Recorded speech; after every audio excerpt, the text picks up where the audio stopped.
And welcome everybody to another episode of Thick as Thieves, our art crime podcast. And we are recording right now remotely. Veronica is in New Orleans and I'm in the Nashville studio. Fun. Yeah, I wish I was there. And for those of you who are new to this, we are two criminal defense investigators who are also art nerds. And our careers prior to being investigators were really art-oriented. So now we're continuing to live that life, but through this podcast where we just talk about art. Yeah, because it's fun to talk about art in relation to the criminal world and the investigation world and all of that. It's kind of all combines into one. Yeah, this is our intersection that we provide to you. We're so good at explaining our podcast. We're very considerate. We're just... Not everyone who has a podcast does this. Right, yeah. So we're on season 2. There's a whole season 1 where we talked about art heists mostly. Now we're on season 2 where we're kind of branching out and we're talking about other types of art crimes. On like art destruction, vandalism, sort of. I would say, yeah, pretty much for the most part. Though I think we might have a little bit of affection in today's episode. Spoiler alert. All right, we'll talk about that later. But first, let's talk about art news, life updates, anything like that. I've got some art news that I want to talk about, but... Yeah, my life update is just like, everything's cool. Tight. Yeah. That's my life update too. Everything's cool, man. Right into art news. Okay. So one of the things that I found interesting this week, I guess what is today? Today's the 25th. So this article... Lunar New Year. It's what? Lunar New Year. Oh, what does that mean? It's a different... So it's based, the Chinese calendar is different than other calendars that we're used to, the main calendar we're used to. Yeah. So their New Year, I might be getting this wrong, but it's the Lunar New Year, that's for sure. And I believe it's the beginning of the Chinese zodiac calendar, so this is the year of the rat, and it starts today. Wow, yeah. That feels important. I didn't know today was so important. Now it feels like, I don't know, like I'm celebrating something. It gives me a reason to celebrate. Yeah. Celebrating the year of the rat. Yeah, I mean, I came home from a very weird day, and I'm celebrating by drinking white wine at 1:30. Very nice. I was going to get a beer, but I didn't. Maybe now I'll toast to the year of the rat with you. Okay, great. Okay, well, I feel totally different now that I know that it's a new year. Do you feel like a very different person now? I do. I feel more rat-like. I just feel like I want to scurry around and like I have little, like whiskers and I just want to run around on the floor. Interesting. That's very interesting. Okay, so cool. I'm glad you're channeling your inner rat. I'm going to for the remainder of the day and night. All right, I expect that to be the case then. Yeah. So back to art news, little rat. All right. So one of the most interesting things that I read this week was in ArtNet News. The headline is "Activist Artists Hack the New Museum's Hans Hack Survey in an effort to expose the museum's hidden capitalist agenda." So I think this is interesting because his name is Hans Hack to begin with, and his art got hacked. So the headline is there's just a lot of like alliteration, and the whole kind of article reads like that. So find it wildly appropriate that Hack got hacked. But his name is spelled Haacke, and we're assuming that it's Hack. That's how I say it. But that's what I have a book by him, and that's how I pronounce it. So I hope that I'm pronouncing it right. But what's interesting about this like capitalist hacking situation that just happened, that his work is largely about that. It's like institutional critique of capitalism. So I'm curious to hear more about this. So the new museum was doing a retrospective, or is doing. I think it comes down in a couple of days. By the time this episode is out, I believe that it will be down. Yeah, it closes tomorrow on January 26th. It's January 25th right now, everybody. So it says, at the new museum's retrospective, there was an artwork that actually I think was conceptualized like in the 70s. But now it's being shown now, and it's like an iPad-based artwork that records real-time visitor responses. So there's questions about, I think they're mostly related to capitalism. It's taking polls. So it asks questions. As a visitor, you can go to the kiosk, you can answer the questions, and it shows the percentages of who, how people have answered. So you get to see, it calculates it in real time. So you get to see what everyone said before. It's like multiple choice questions. Oh, and the retrospective is called Hans Hack All Connected. So in its final weeks, New York hacktivists, as they're called, I suppose. That's what this article calls them. Very cute. They hacked into the programming from outside. They didn't go inside the museum and do anything. They did it all from the outside. And the artwork's called New Museum Visitors Poll. And the two artists who hacked into it, one of them is a professor at Parsons. His name is Grayson Earl, and an anonymous partner that just goes by the letter M, which I find very mysterious. By the letter M as in mom? Yes. Mm-hmm. Or M as in mysterious? Exactly. All yes. right. Okay. So they hacked in, and what they did was they changed the responses. So they basically submitted like 500,000 responses to the question to like override the poll results, if that makes sense. So they hacked the poll and made it a certain question reveal a certain answer. And that question said it has to do with economic wealth distribution. So basically like, class status, rich people. The question was, let's see, do they have? Okay, here's the question. It's kind of wordy. I don't really want to read it, but I'm going to read it just for the sake of this. A global wealth report of 2013 by Credit Suisse, Swiss, whatever. Swiss. I can't say anything. A major Swiss bank stated the lower half of the global population. Swiss bank. Well, it's SUISSE, which makes me want to say Swiss.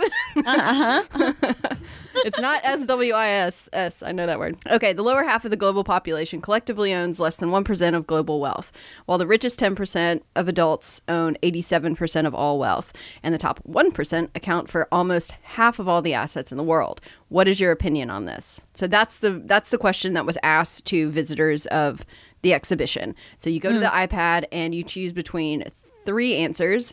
And the answers are, the first one is such inequality needs to be corrected. Second answer is accumulation of wealth should not be interfered with. And the third was, I don't know. So you could choose between any of those 3. So after the hack, they go in, they hack it, and the response of accumulation of wealth should not be interfered with, it just skyrocketed from like 8%, because not a lot of people actually believe that. They hacked it to where it went up all the way up to 85%. So, and the reason why they did that, it's kind of like, to me, when I was first reading, I was like, meh, like, okay. Like, I was just like not very impressed of like why. But the reason why they did it specifically at this museum is because the museum was asked to respond, like the staff was trying to unionize, and the museum denied it. And there was also a lot of anti-gentrification protests regarding the museum in the Bronx and all this stuff. And the museum refused to deal with like the pay gap between the people who are at the very top, like the curators and the owners, and the people who are working at the bottom.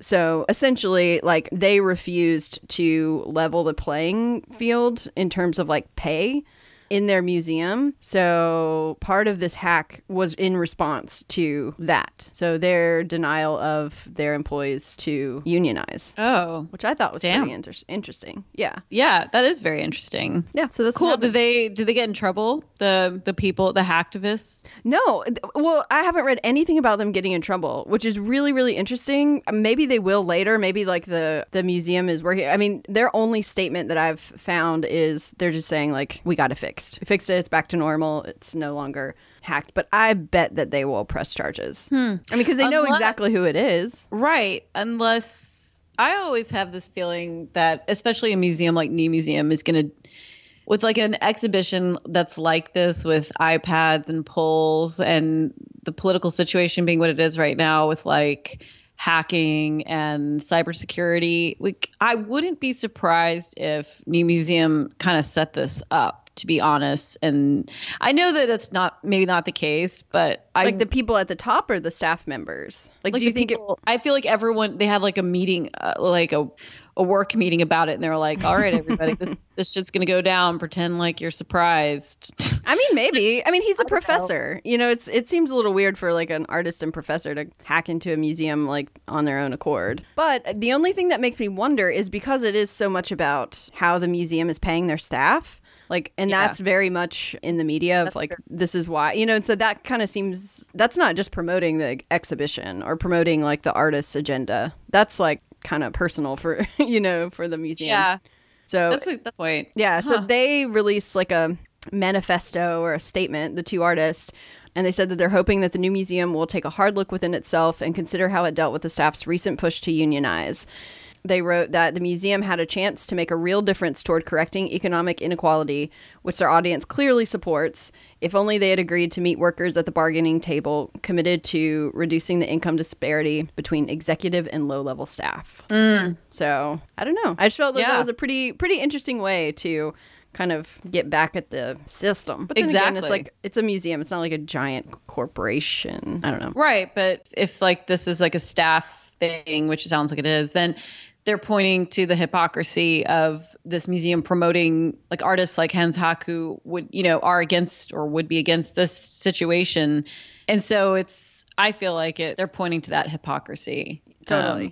Yeah. It's like, how can you show art like this while also doing the exact same thing that this art is trying to speak out against? Yeah. Just, your run-of-the-mill hypocrisy. That's right. It's everywhere. Everywhere you look, it's there. So, okay, that's cool. I'm trying to figure out a way to like take something from that story and connect it to what I'm going to be talking about today. Hypocrisy? Is there any way hypocrisy can... I feel like that's a theme that you can just pull threads on all day long. Oh, yeah, definitely. Okay, so I want to kind of open up what I want to talk about today by mentioning a book.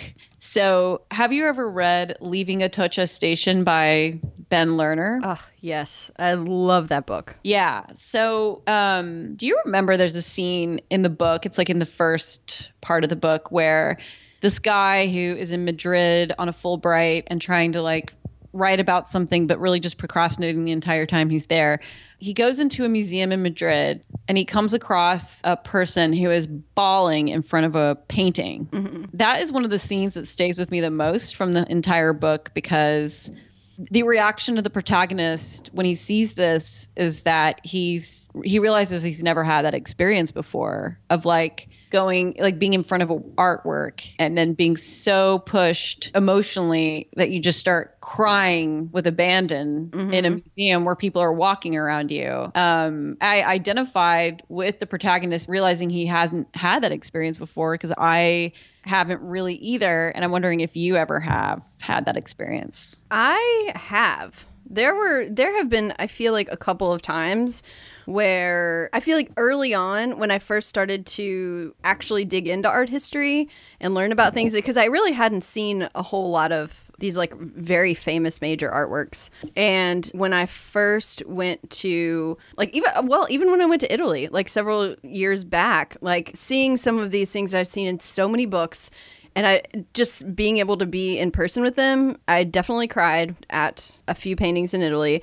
And then there was like Renaissance paintings. Yeah. There was like a Da Vinci painting. It was just like overwhelming because I just seen it so many times. And it was just like, this is so weird. It was just a surreal experience. You had seen it so many times in books. Right. Yes. Or like yeah. I had seen it reproduced so many times. Being in front of it is like, you know, I'm going to maybe piss some people off saying this, but God is kind of like that, right? Like there are people who believe in God, and then if they're presented with God in front of them, they would freak the fuck out. Right. You know? Yeah. So it's that moment where something just seems like it's not even real because it's never physically been in front of you before. And then you're there and you're like, this is real. I'm looking at it. Yeah, exactly. And there are some artists that I kind of dug into their biography a lot, especially. So when I was at Fisk, there were a lot of African American artists that I really, really studied a lot about their entire life stories. And because I only had access to like a couple of works by them, there have been times like William Henry Johnson is one of them. Like whenever I see certain works by him, because his life was so hard and like the stuff that he went through, and there are a couple of artists that are like this, but they have such an interesting life story to me that when I see one of their works in person, just the idea that like this person they basically died penniless and their name was not like, you know, no one really knew who they were or much about their artwork, and to see it sort of 100 years later in this museum where all these people are looking at it. I don't know. Sometimes that to me is a very emotional experience, because it's like, it's incredible that this object has lasted all this time and has like risen up from, you know, being really nothing made by somebody who felt like a nobody to being something that is really revered and being respected. Those types of stories, those make me emotional. Right. So one thing I'm noticing about both those accounts, though, of the emotion is that they're both based kind of on the history of the piece and knowing that history. What about situations where you're really just presented with an artwork, you don't know anything about the person that made it, and it is the artwork in itself, just whatever it is, a sculpture, a painting, a video, a installation, that brings you to a point where you are so emotionally charged, and it's just about whatever that artwork looks like, the experience of it in that moment. Yeah, I mean, if I'm alone in one of those, like, there's one specific Yayoi Kusama infinity room. There's tons of them everywhere, but there's one... Yeah. There's one specific one in the Phoenix Art Museum, and I don't know if it's still... I've gone to Phoenix several times for work trips, and I go there, and I'm always the only one in this room. How is that even possible? In like New York, you wait in line for like 400 hours to get in one of those. Yeah. No, every time I've gone into this one, I am the only person in the room, and it is one of the most magical experiences. The last time I went was right after a breakup of sorts, and I sat in this room and I just sat on the floor. I laid down on the floor by myself in this room, and it was one of the most I don't know. I can only say it was emotional. I wasn't crying or anything, but I felt like I was transported somewhere else entirely. So I would say that's one experience that I can remember. Also, I visited Crystal Bridges Museum during the whole Stieglitz art bonanza. Yeah. And it was a really stressful time. And I remember standing in front of Maxfield Parrish's The Lantern Bearers. It's just this painting it's one of my favorite paintings of all time, specifically because of this moment. And I could not walk away from it. I just stood there. I had never seen it before. I didn't know who he was as an artist. There was zero history for me. I just stood there, and it was glowing. The way that he painted it, if you look it up online, it does no justice for how this thing just glows when you're standing in front of it. And it's absolutely beautiful. And that was I was I just can't move. I'm just going to stand here in front of this painting for a very long time, which I did. Yeah. So. Wow. Okay. I've had some I feel like I've had some pretty emotional reactions. Well, have you ever wanted to kiss an artwork? No. I'm saying no, but I'm also Sarah, walk it back. Have you answer the question honestly? Have you ever? I think that the answer is no. Mm-hmm. Have you? I'm trying to think. Okay, I have been no, I've never wanted to actually kiss an artwork, but I have been inside of artworks or in front of artworks that made me want to have sex in front of them. Is one of what I must know. I'm not going to guess. I want to know. Well, you can't just say that. It's one of them, and then you didn't finish. And so now I want to know what you were going to guess. Okay, I can remember a couple of them. This is going to be very weird, but it already is weird, right? Yeah. So when I was in Chicago and I went to the Art Institute, I found myself in the Joseph Cornell room. And don't know what the deal is with me, but I felt that way when I was in there. So there's that one. Was it any specific piece, or was it just all of it together? It was all of it together, and I honestly don't. It was very weird to me that I was suddenly feeling that way. I was like, "What is happening? I cannot associate this feeling with something in this room." There's nothing about the artworks that felt erotic, or I mean, I guess they did, but I can't explain what it was. I understand completely. I have this feeling about one artist that I'll discuss after you finish talking about every single one of yours. Well, another one was being inside of a James Turrell. Yes, I think that's what I was going to say. James, that makes sense. It's actually, if this is going to sound weird because you were with me when we saw it, but it was not directed at you. It was that Mattress Factory exhibit of his work. Oh yeah, that the vibe on that entire floor of his work is like, wow. Yep. So there's that one. It's not the pieces that we usually think of where you're like going inside these, circular structures where you like look up. Those are quite different than those. I don't know. Maybe it's because every human in there was reduced to a silhouette, and then the lighting, because his work is all about lighting essentially, was so vibrant that I felt like the contrast and how we were kind of reduced in that moment gave me that feeling. I feel like this is the most revealing I've ever been, and I'm doing it on a podcast.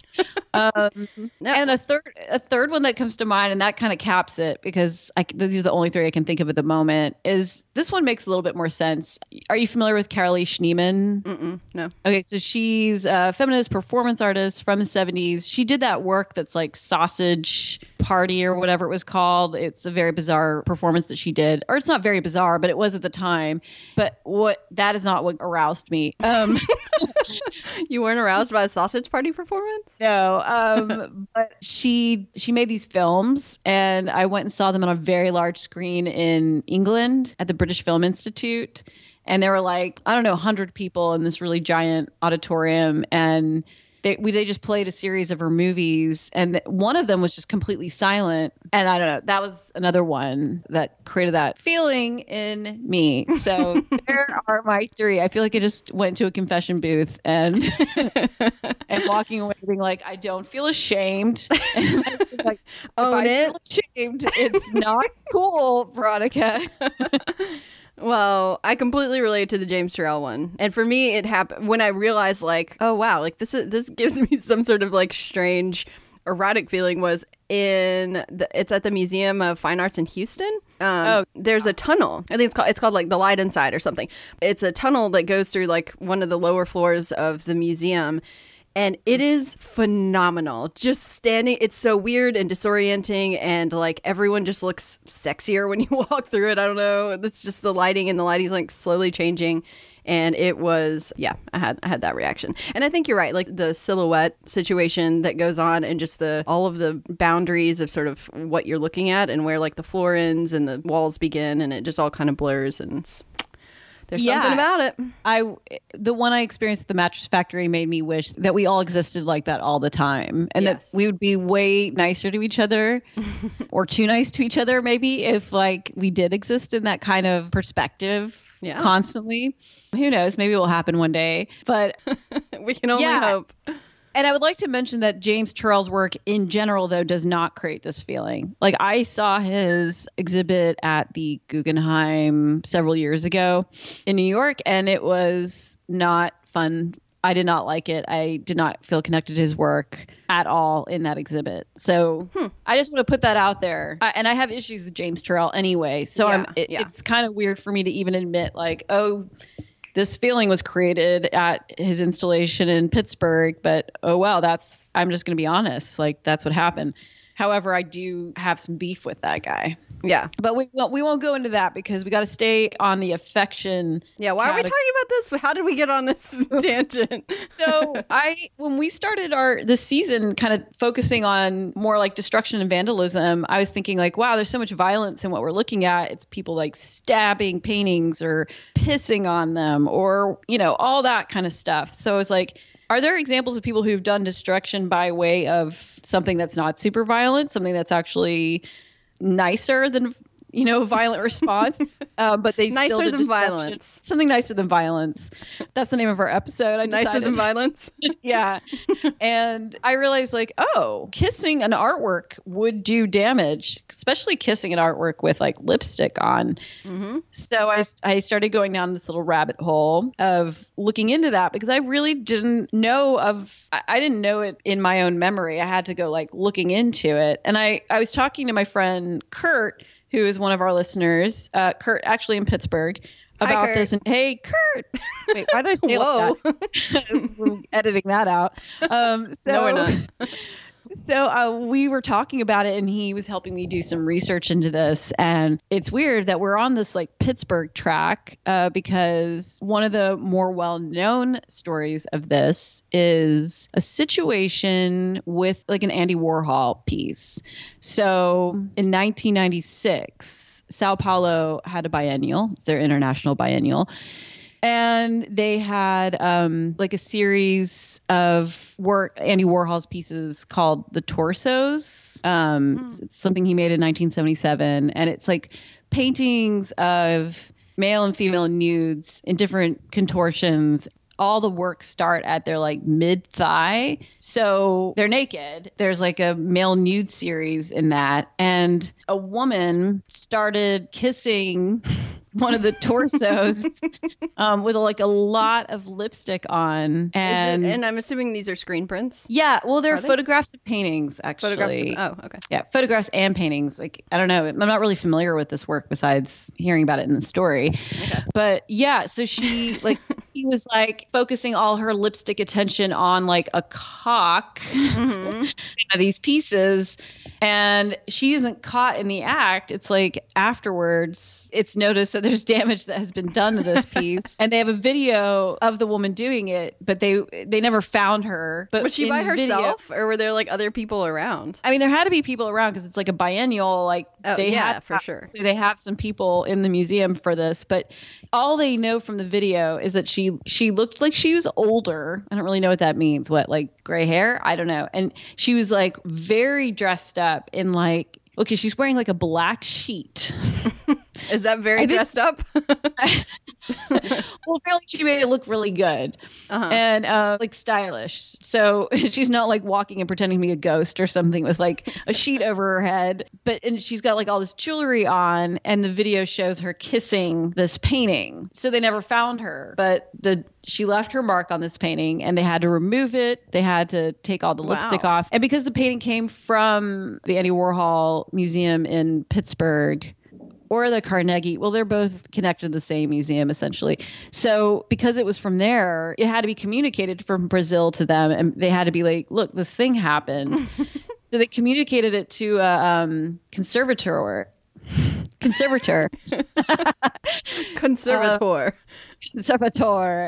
Ellen Baxter. And she had to communicate about this to other people that she worked with.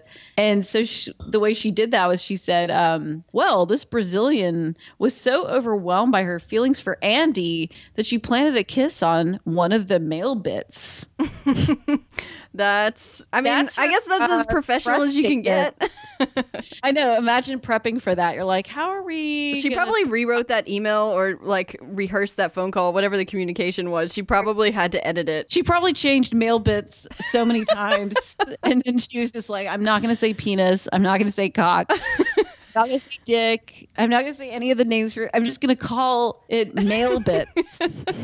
That was her like great gesture of like political correctness. That's what she fell on. I know she probably went through at least 15 other words. Oh, more than that probably. Yeah, and that was the one that for whatever reason her mind settled on, like, I can't get in trouble for this. Yeah, exactly. So, yeah, she had to be kind of like spokesperson on that, or one of them. The good news is the lipstick was removed really easily, but it called a lot of attention to, the fact that this person did this. Why did they do it? And they'll never know because they never found the person. The theory is it was someone who they just thought it would be like a charming thing to do and get away with. The thing is that a year later, the Warhol Museum in Pittsburgh is hosting this party for Chanel No. 5.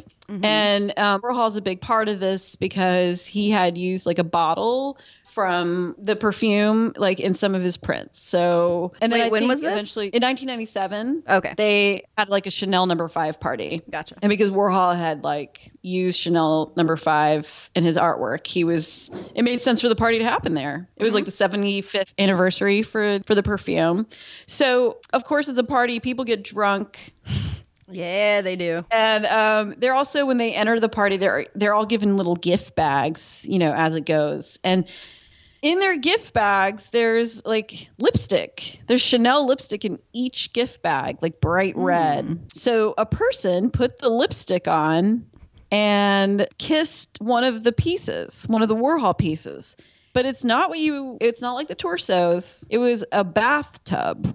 It was like a painting, very like all white painting of a bathtub. And then the bathtub is outlined in black. So it's a pretty stark piece. And then this person kissed it and like left their lips on the image. So where on the bathtub? It's like on a weird spot. I mean, I'm just wondering if there's some kind of like placement that has anything to do with anything, but maybe not. I'm trying to think where the placement is. Well, I'm not sure where exactly, but I do know that the people, like after it was done, people were like, "Why this one?" And actually, the same conservator. This sounds like a robot, like a giant robot that comes in and like has a million hands and like goes in and fixes the painting and then leaves. Right. That's conservator. That's right. But she was like really perplexed by this, like why the bathtub? And either she did it or someone else that she worked with said that like it makes total sense that someone would kiss a bathtub because it's like a representation of the human body that's naked without the human body even being there. So people are like taking it to that whole level where they're like, oh, that's really deep. It must have been that. Like it is kind of, you look at a bathtub and you think of a naked human. I don't know. Or she was just wasted. She didn't, right. It didn't matter. Yeah. I like the idea that people are really trying to find meaning in this gesture, but also I wonder if she was just, sloshed and was like, tub, and kissed it. Yeah, who knows? But I would think the latter, but here's the thing. It took forever to clean this one up. Like, why? I believe it took them 8 hours to clean it off, and they had to do it like fiber by fiber, and they had to use like a whole super scientific formula with oxygen and blah, blah, blah to like remove it. It was like the equivalent of like cleaning a spaceship or something. Like they went crazy, like breaking down like atoms and how it's going to react and like using a vacuum chamber and all of this. Is this somehow some like promotion for Chanel No. 5 of like how difficult, like once it's on, it's not going anywhere. Yeah. It's a great advertisement for Chanel No. 5 lipstick. You want your lipstick never come off your lips. Although lips aren't really like canvases or whatever, but so those two situations happened like 1 year apart from one another. And actually it wasn't Baxter who said the thing about like the bathtub representing the body. It was like another curator who was talking about why it made total sense that someone would kiss a bathtub because it's representation. It's like a symbolic of a super private moment. Can I just tell you, I'm going to say something. The next time I'm at your house, I'm going to kiss your bathtub and just like leave it there and see if you remember this moment. Dude, you do not want to kiss my bathtub. It is not a cool bathtub at all. Like, I wish I had a cool bathtub here in New Orleans. I feel like if you live in New Orleans, you should have a cool bathtub, but mine is not cool. It's boring. It looks like a Motel 6 bathtub. Well, I've got a clawfoot one. You can come. Maybe I'll just kiss my own damn bathtub. Kiss your bathtub. See if I notice next time I'm hanging out. You've got a good bathtub for this. So then I was like, okay. Clearly, these are not the only two cases of people kissing artwork. And Andy Warhol cannot be the only person who gets kissed, Surely not. Or his artwork can't be. So I'm thinking, like, what are the other examples? Do you know how hard it is to search this on the internet, by the way? Because you're like... Do you just get, like, examples of art that's about kissing? Yes. Yeah. All the Kiss series, like all the different people who name their artwork The Kiss, there are numerous famous examples. So you have to be like art, vandalism, Kiss. It's, Wikipedia does a little section on lipstick. You get into some things. Oh, isn't that Klimt painting? Isn't that called The Kiss? The like super famous one? I think that one's called The Kiss. And then there's the Rodin, The Kiss. There's that one. Who's the painter that did it where like two people have like bags of their heads? And Magritte. Yeah. So there's a few examples. Anyway, eventually I was like, screw the internet. Someone wrote a book about this. No one wrote a whole book about this, but as far as I know. But there is a book called The Destruction of Art. And then it has multiple subtitles, but all right, I'll just say what they are. Iconoclasm and Vandalism Since the French Revolution, and then in parentheses, Picturing History. So this is a book that came out actually like in 2007 or something, and it goes through all the different acts of vandalism on artworks, and it provides theories as to like why things were done to artworks. Like, why do people do it? There's like a lot of reasons why people would vandalize artworks, but there is a section where the author focuses on a couple of other examples of people who've done this. So he writes about a couple of examples in this book of lipstick that's being used in destruction of artwork. And so the way he puts it, I'm just going to read this one fragment from his book. Okay. Lipstick may be used as a kind of pencil, but in one case at least, it was deposited by the very lips of its owner, a 43-year-old woman named Ruth Van Herpen, on a white monochrome canvas by the American painter Joe Behr at the Oxford Museum of Modern Art. The author of the deed, by the way, I'm going to pause right here. There's no way this person wrote this book in 2007. It's written like it was like 1950 something. So it had to be by Reaction Books in 2007. Anyway, back to it. The author of the deed, who was put on trial, explained that she found the painting cold and wanted to cheer it up. Oh, yeah. I mean, that's sweet, but all right. Yeah. I looked at examples of this, and it actually is kind of cute what she did. It looks kind of cute, to be honest. I kind of like it. Did she make it better? Well, it was all just white. There's nothing there, but now there is. There's her lipstick. Then there's an example from before that. In 1912, a woman went to the Louvre and found these paintings, like a portrait that was done by the artist Francois Boucher. And she kissed the portrait on the head and the nose and the eyes, on each eye. So that happens, and she's caught, or whatever happens in that moment. I don't know what like legal situation they had set up for people who do this kind of thing. I don't think they were used to it. But she said she was trying to give a message that there were other sinners on earth whose faces should become red with shame like hers. What does that mean? I think she was ashamed. Like, she must have, it was 1912, and I guess I don't know what she did. Here's what my imagination says. The night before, she had a one-night stand, and that was crazy back in 1912 for a woman, maybe. Yeah. And yeah. The museum to process how she felt about it, and then comes across these paintings that kind of remind her of her erotic experience, and then she feels so ashamed that she kisses the painting. Like, I don't know. But she thinks, it's a sign not of her, like, her being proud of her sex drive. It's about her feeling ashamed. Yeah, so she's just like, I've done this thing, and now I'm just going to air it out to the world and let everyone know that I kiss men who I'm not married to, or something. Yeah, or who knows? This is just what I've created a story for this person from 12. Like, I mean, in 1912, who knows? I mean, there's probably so much going on in her world, in her head. I mean, I want to know. Wait, what was the painting again? That was by Boucher, like Boucher. So old school kind of. It was a portrait. It's a portrait. And I'm just curious what this person looked like in the portrait, but that's a little hard to find. The book definitely doesn't say which painting it was. I mean, I know that Boucher, like, what I do know about him is that he's from the actual movement that was known as Rococo. Mm-hmm. So it's like one of my least favorite art movements, to be honest. Although the paintings are like stunning, I think the movement is all about like sort of celebrating the way, basically like what the hacktivists regarding this hack exhibition are referring to. I think Boucher and Rococo and all of them, they're kind of celebrating the way people act when they have like unlimited wealth and don't have to work for their money. Like,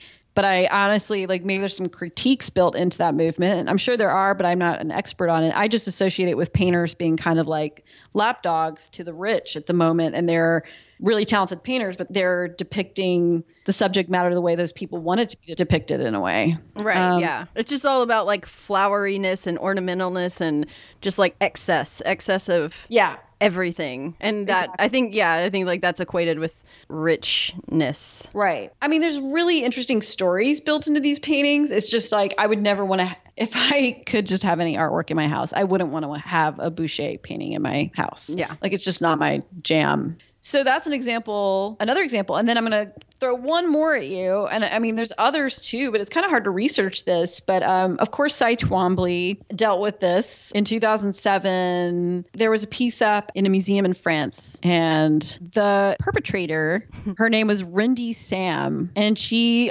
kissed a white painting. It's a white painting again, or mostly I feel like that's white. the thing that just like tempts people. It's like you give them a white canvas and they're like, man, got to put some color. I must kiss it with my red lipstick.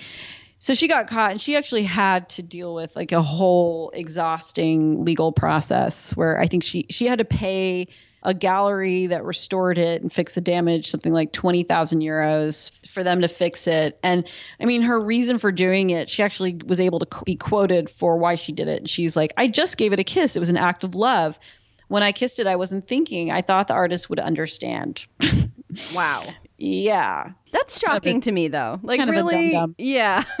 You thought the artist would just be like, oh, cool, she kissed my painting. Like, I don't get that. Yeah. Those types. You got to watch out for those types. The Rindy Sams of the world. The Rindy Sams of the world who just think everyone wants to be kissed. Yeah. They can just make their mark on someone else's like work that they spent time thinking about. And then they are like, what? Yeah. What I do? What? I'm curious about like what Twombly's work like kind of incites in people, because I remember reading about like someone punching a hole in one of, I think, or his there's at least one other time that one of his paintings has gotten vandalized. Yeah, this is not the first time. His work pisses people off. Maybe in a way that, like, as we talked about before, of just like abstract work pisses people off for some reason. I mean, his work though does do a little bit of I'm just gonna fucking say it. Like, I actually like his work, but it has a particular look of like a kid's drawing. Right. If anything's gonna piss you off about abstract art, like it's in a Twombly painting. Yeah, because it looks like scribbles and weird shapes, and like someone doesn't know how to color in their coloring book yet. You know, like it's their first try at it. They're like, oh, I just go outside of the lines. I just like do a bunch of yellow over here and a bunch of orange over here and then green all over it. You know, like it's got that scratchy, I don't know what I'm doing look to it, which is cool. Like, I like how he does it, but I think a lot of people are like, what the fuck when they see his work. Right. If they don't know about him, if they don't know the movement and the context of it, like, I don't know, somehow it just makes people feel very angry. Right. Because it's like, it looks like he scribbled on a painting, did, yellow here, some green over here, little swirlies here, and give me $50 million for this, please. Right. Yeah. And so if you don't understand like the general overarching like idea of artwork and movements and the things that are happening and like all the whole structure, you could say like, how the hell is this person getting so much money for this, like something a kid could do, which is always the thing around abstract art that is frustrating to like teach people or inform people on why it ain't that easy. Yeah, exactly.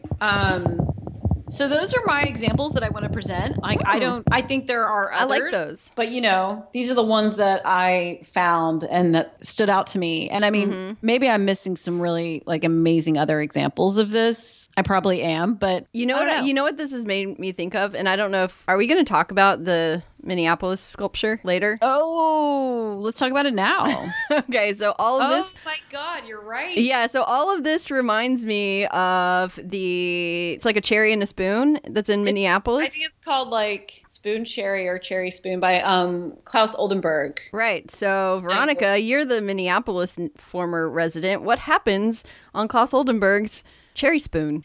So just to give everyone a sense of, he does these like giant sculptures of banal everyday objects. He like started doing this in the 70s and in the 60s actually. And no, in the 70s with this particular stuff. Anyway, so this one is just like a gigantic spoon, like the size of a building with like a cherry at the end of it. I strongly encourage, if you haven't seen this, Google it right now, because then it'll make all of this make much more sense. Because I feel like if you don't have a visual of what we're talking about when we say spoon, like, yeah, you need to see it. Okay. Right. Moving on. It's a very curvy spoon with like a high arch. Yeah. And so it's a very large sculpture, and it's Minneapolis has so much pride over this. Like, they feature this on so many brochures or whatever they're at, like their whole PR world of like, come to Minneapolis. It's always this artwork is included in that process. So the thing that I learned when I moved to Minneapolis, a city that I actually love a lot, is that it's kind of like a rite of passage when you move to Minneapolis to have sex in that spoon.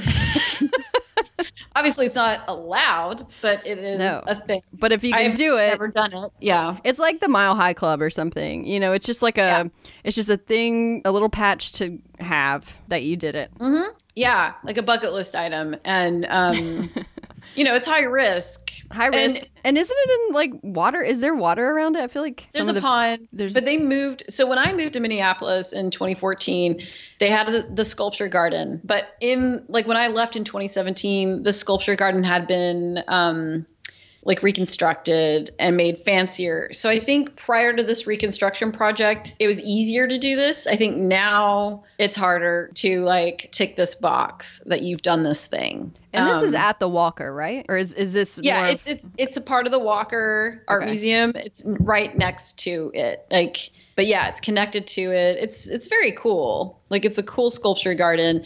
There's been like really controversial pieces that were included in this like reconstruction process, and we're not going to go into that right now, but yeah, the spoon stays. Spoon's not going anywhere, and people are getting it on in the spoon. I love that. Mm-hmm. I love it because like when you look at the sculpture, I think it's a very sensual sculpture. I get it. I totally get it. Yeah. I mean, also there's like such a small window of time where I would ever want to be like naked in Minneapolis. I guess you don't have to be completely naked to do that, but it's so cold there. So tiny window, people. Except that, you know, summer, it's not. I know, but it's such a, I don't know. Fine, whatever. Right. Going somewhere if you're planning on joining this cherry spoon club. Go in the summer. I don't know. I think you're more hardcore if you do it in the dead of winter when it's like negative 20 out. You're right. Then I'm impressed. Otherwise, no. So easy in the summertime. True. Don't even bother. All right. We just upped the stakes. Yeah. So that concludes my episode on affectionate destruction by way of kissing the artwork. I don't think any of those examples really speak to someone feeling like they are in love with the artwork necessarily. I think they had an impulse to do something interesting. However, what I do like about this episode, well, it's not that I don't like it, but one thing that's different than from our other art crimes is that a lot of the art crimes we explore are about men who do things to art. Like sometimes a woman's involved, usually as like a sidekick because they're in the couple, or maybe they're like the main person, but men do dominate this population of art criminals. And I think a lot of these are all done by, these are pretty much all done by women. So that's how we get our aggression across. We just kiss stuff. Get me that lipstick. All right. Well, thank you, Veronica. That was very interesting. Now I know that shit gets kissed sometimes. Yeah, art gets kissed. Goodbye, everybody. Goodbye, everybody. Until next time. Our theme song is by Patrick Damphier.